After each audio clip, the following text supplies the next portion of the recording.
Between 1978 and 1990, a shadow haunted the Soviet Union.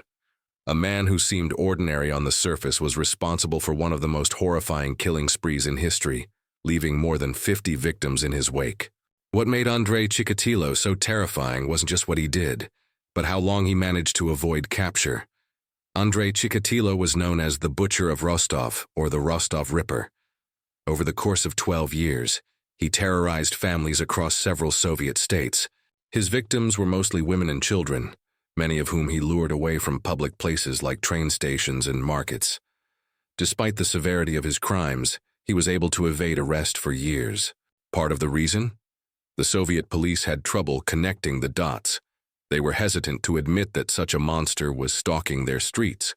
Investigations were hampered by bureaucracy, disbelief, and the lack of modern forensic techniques. Chikatilo was seen as a quiet, nondescript man.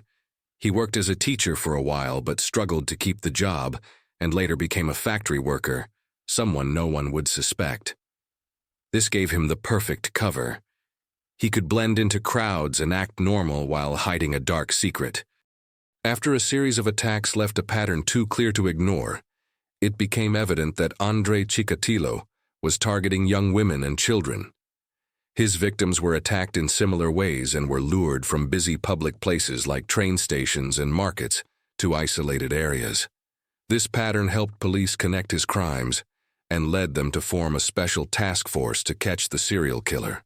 They conducted stakeouts, interrogated hundreds of people, and collected forensic evidence, a rarity at the time.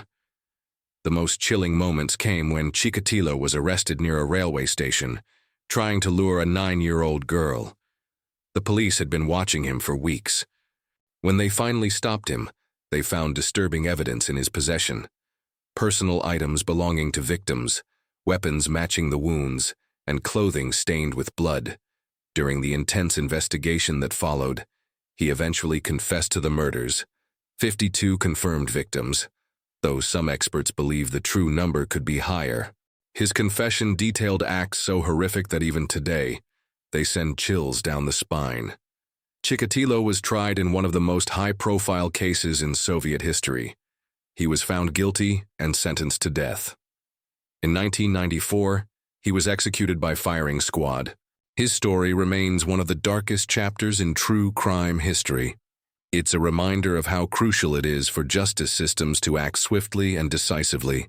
Thanks for watching. Don't forget to like, share, and subscribe. And as always, look twice, monsters blend in.